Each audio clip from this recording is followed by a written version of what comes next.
Welcome everyone. Today I have a preparation guide for the Lich Summoner for patch 0.2. So looking behind me, I have been going through the Ascension passives for the Lich and also planning a particular set of build including skills and also passive tree and also different items and also choices that can be used for the Lich. So I'll also be referring back to my previous summoners in patch 1.0 of the previous patch.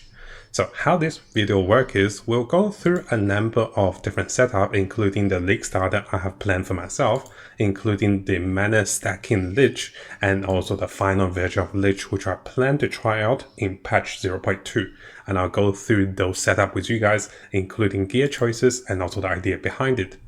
We'll also go through the league starting skills which will be available in the early stage of the game, and also how we can be transitioning those skills and also potentially using more skills that is available in the new patch, but this will be tested.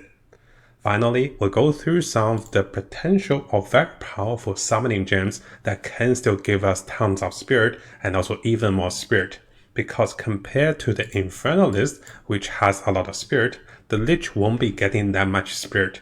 Especially with the latest nerfs, the Lich may be a little short of spirit, and this is something we want to address in this build as well. Now before we dive into the video, keep in mind guys, this is before the release of the patch and we're theory crafting to prepare for the league starting. And once the league starts and once I get this build tested, I'll be updating this build for you guys and continuously to update this build all the way to the end game to clear all the content. I'm pretty sure Lich can clear everything. And I do want to apologize for the previous video. I was a little in the rush to make the tier list or the rankings of the starting characters or the starting classes, and I do realize I haven't read enough of the patch notes. I have taken down the previous video to avoid any misleading information, but I will be updating the best classes and also ascensions after a week or two once everything is tested for the new league. So coming over to the league starting setup I have planned for the Lich. So it is quite straightforward. I know the Spectre has been nerfed and we're no longer getting the free skeleton warriors, but a lot of basic things that with the summoners you can start things off. We'll be looking for Scepters with +1 minion skills and anything that provides us with increasing spirit, that will be great. The helmet can give us anything that plus minion skills similarly, and also the amulet. We'll be looking for an armor piece plus flat spirit, and then finally we'll be looking for boots with mobility or movement speed. It is not necessary we get all of them, but this is something we want to look for in the early stage of the game. As we level up, we refresh the shop and we check for those items. And that is pretty much everything you wanted. If you can get one piece, that's really good. If you can get multiple pieces, that will make your early game much easier. Now, in terms of the skills for my Lich starter, it is very similar to my previous Infernalist summoners and a lot of summoners that has been using similar setup. So, at the start of the game, I'm planning to use Unearth, which is a very cheap way of doing damage and also summoning enemies into minions through corpses. This skill is readily available in the early stage of the game, and we can be trying to get a number of supporting gems, which can be very easy to set up. Minion instability is a good way of dealing some additional damage, but this would later be transitioned with Raging Spirit combined with Infernal Legion. So Infernal Legion will tick down the minion's health, and once his health gets low enough, then the minion dies and then they explode for additional damage. Now in terms of the Skeleton Warriors, we can still go with Mid Shield. It has been nerfed, you no longer get additional life, but that's okay.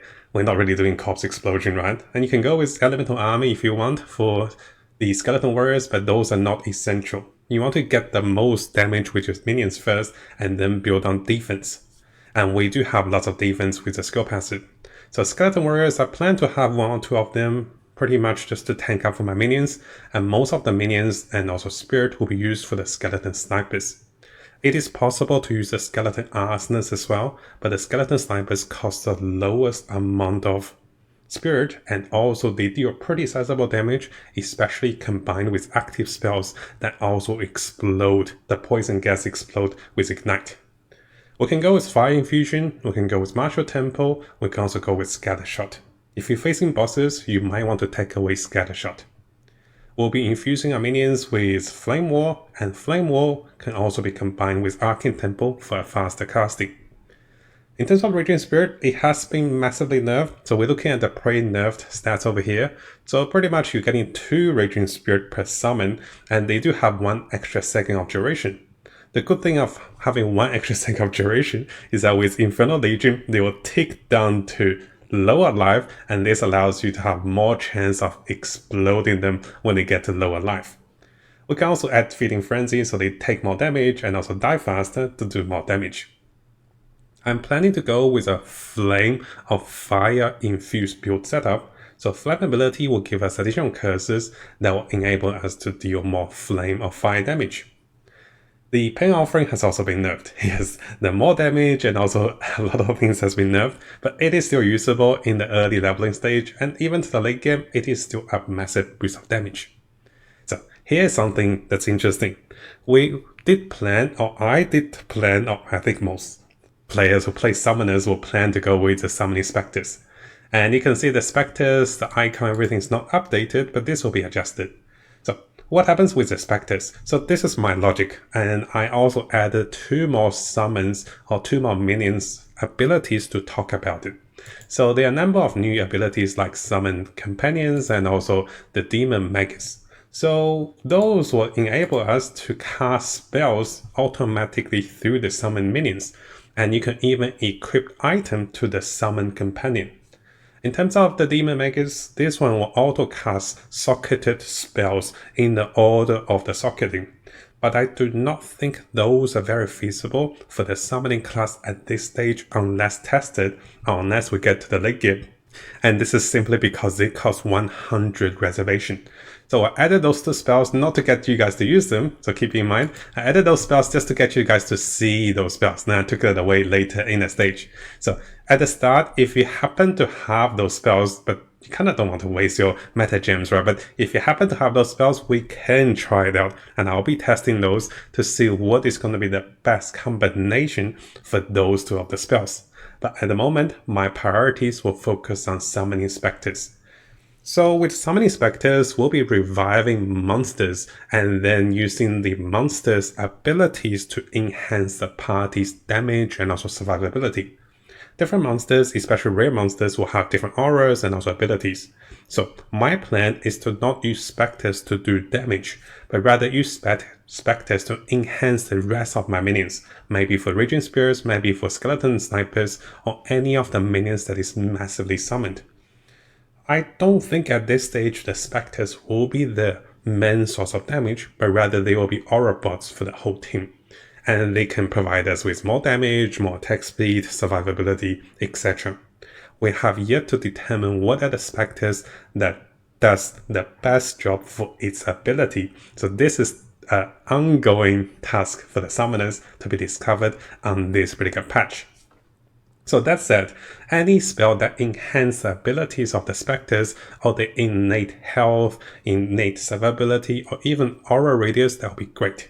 At the moment, I think Minion Mastery is probably safe to go with the Spectres, and we pretty much don't need Minion Mastery in most of the other ones. If you want +1 level to the Snipers, you can go with Fire Mastery or maybe even Physical Mastery. This can also provide 1 extra level.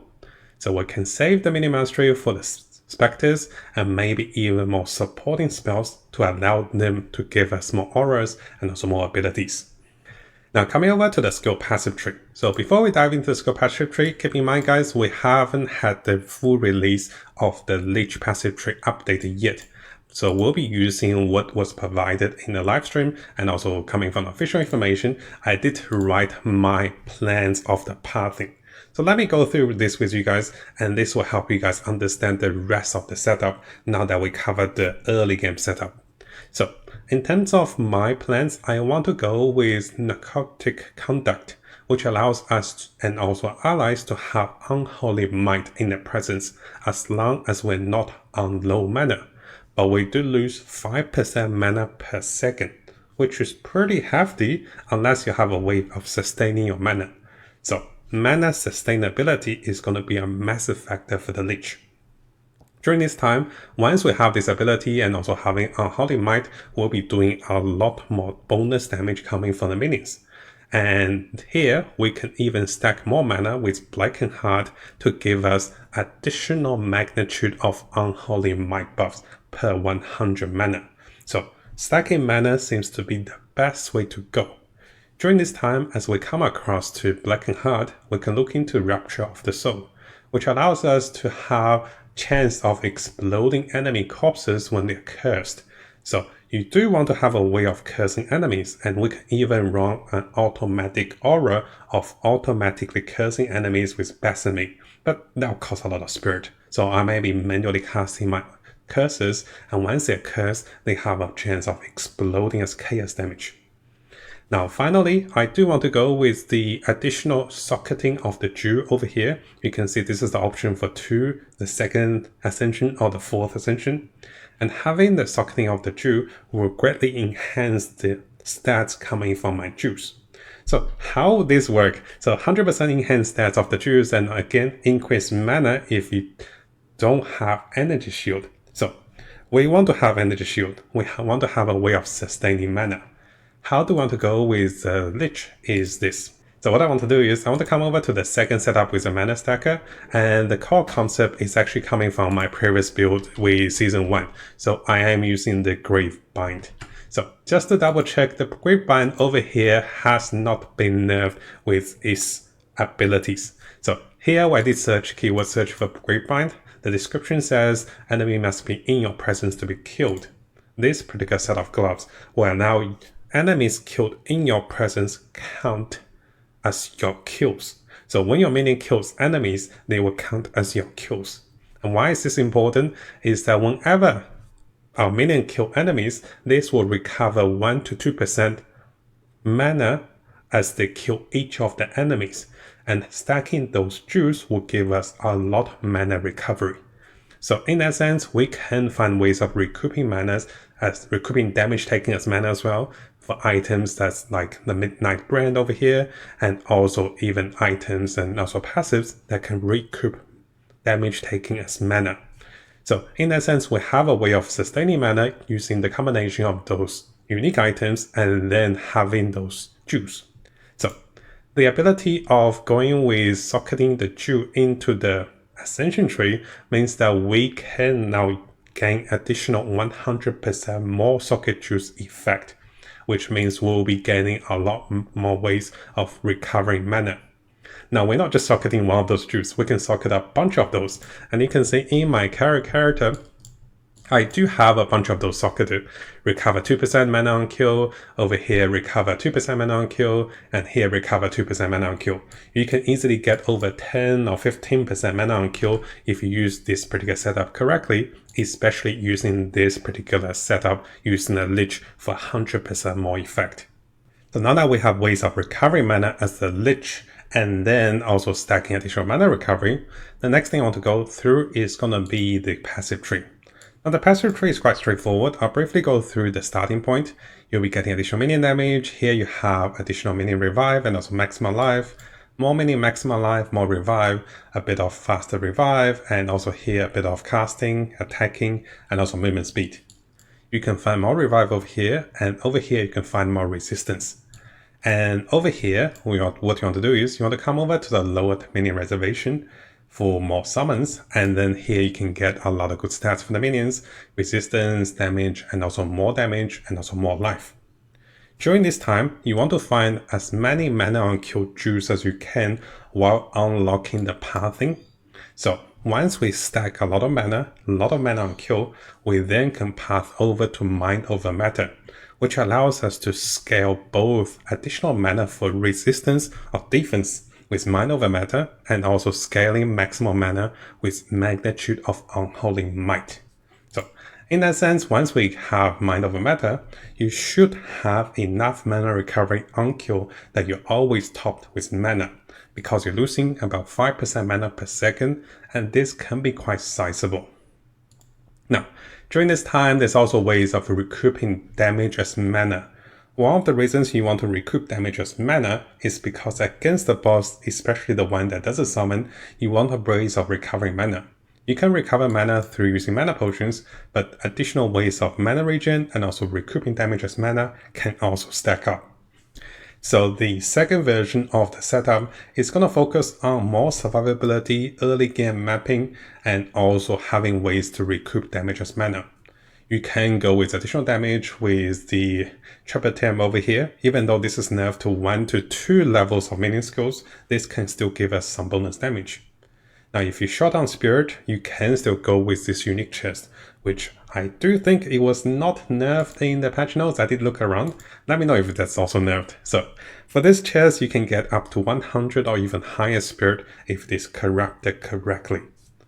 Now, during this time, I do want to bring us to my later game plans for the Lich, because one of the problems with the Lich is that we won't have as much Spirit as the Infernalist. I do want to make a video about the Infernalist, but I want to cover everything, pretty much my plans for the Lich ride. So, if we come over to the later game version, you can see that over here I have path a little further, and I do have Jew socketed like the Against the Darkness Jew. Keep in mind, the radius of those Jews has been reduced, so it is possible that you might not get the effect on this knot or this knot simply because the radius of this Jew may be much smaller with the latest change of the radius for the new patch. But that said, we lose about 12%. You can still get a lot of percentage within this radius, which can still be good. So this is actually something I'm currently using, and you can see the similar setup over here. And I do have a lot of spirits simply because of this Jew. Each of the knots was providing me with 12 spirits. And because those knots are also related to block, and also blocking provide with more damage, I am also favoring towards a shield in the later stage of the game. For survivability, more defensive stats, and also higher block chance, which can utilize the setup over here. Now, of course, during this time, just to let you guys know, I have not optimized the setup for the passive trait at this moment. I'll be updating this one as a testing cell as I get more gears and also items. Really depends on what I need. Whether I get the area effect and also chance for weathering, or maybe we can go with additional defense for the minions, or just getting more Jew sockets will be great. Now, because again, we're Lich, we're not Infernalist, we will be a little short on Spirit. So other than Against the Darkness Jew with about 9 to 12% Spirit, you can also go for the Grand Spectrum Jews. This is much later stage in the game, but stacking all 3 of those will give you a lot higher Spirit, up to 6 times 3, about 18% more Spirit. So in that sense, those are my ways of getting more Spirit. You can also look for more Spirit as you play the story, make sure you get the maximum Spirit for those quests and also monster killing rewards and the permanent stats. So that pretty much summarized my plan for the Lich. As a quick too long didn't read version, so I have drafted the initial starting skills and I will slowly optimize them as I level up, as I acquire new skills and also more supporting gems. I don't want to cap myself out at this stage. Now, if you want more skills and also more links, we do have a version with more skills on the Skeleton Arsonist and also a lot more skills with the Infernal Hound coming from the Infernalist. We also have previous versions with a physical sniper that deals a lot of damage. But due to the nerfs and also changes, I want to keep myself open with options, and I do think having a fire damage based minion setup will be the easiest for the highest source of damage. Especially your damage is buffed through flat damage coming from Flame Wall that can also be enhanced using flammability. And in terms of the budget of the setup and also the concept is to stack mana recovery using Gravebind, so minion kills will recover your mana. And as you recover mana, you also have ways against the boss or monsters that doesn't summon to recoup damage as mana. And finally, those stacking of mana will give you survivability, higher magnitude of Unholy Might, and even stronger Unholy Might. And this all enhanced by the additional stats coming from the Socketed Jew. So this is more of a budget version of the Lich, and I am yet to test it out how it goes in the actual patch, but I think it's pretty solid. I can foresee some problems or some drawbacks, especially when shot on Spirit. I can sacrifice my mobility and go with Boots of Water, which will give me more reservation and more summons. So that's possible. So let me know in the comments, what do you guys think? And yes, I will be looking into using a similar setup for the Infernalist, which will have a lot more spirit, but a little less damage and also scaling with maximum mana. Now, hopefully you guys found today's video helpful. Again, a big thank you to everyone on YouTube, especially our supporters, and also those of you guys who's been supporting me on Patreon as well. And we do have a new feature on the Mattjestic YouTube channel. If you click onto this, you can become a member. Yes, I've added this just recently, and this will allow you to have early access to videos that is posted a few hours or even half a day earlier if you want to watch those videos a little early. But yes, this will cost money. So please be aware the membership will cost money. And if you do want to watch videos normally, those videos will still be available after 6 to 12 hours, normally on the time we post those videos. And I'll be aiming to post at least one Path of Exile video a day. And this will be including guides, tips, news update, and also the latest tricks that is discovered on both the English and also Chinese community to keep you guys updated. And if you like those videos, make sure you leave a nice comment and also leave a like for those videos. Now, before we finish, if you guys haven't subscribed, this is a really good time to do so because I'll be looking into the latest Path of Exile 2 news on different communities and also on our official forum, official webpage. I'll also be looking into the best build for each of the class as the meta develops with the Chinese and also the English community. So stay tuned for the latest update and also guides for Path of Exile 2. And of course, this is going to be a big month for us. And I'll try to bring you guys all of the latest content and also guides for Path of Exile 2 to come.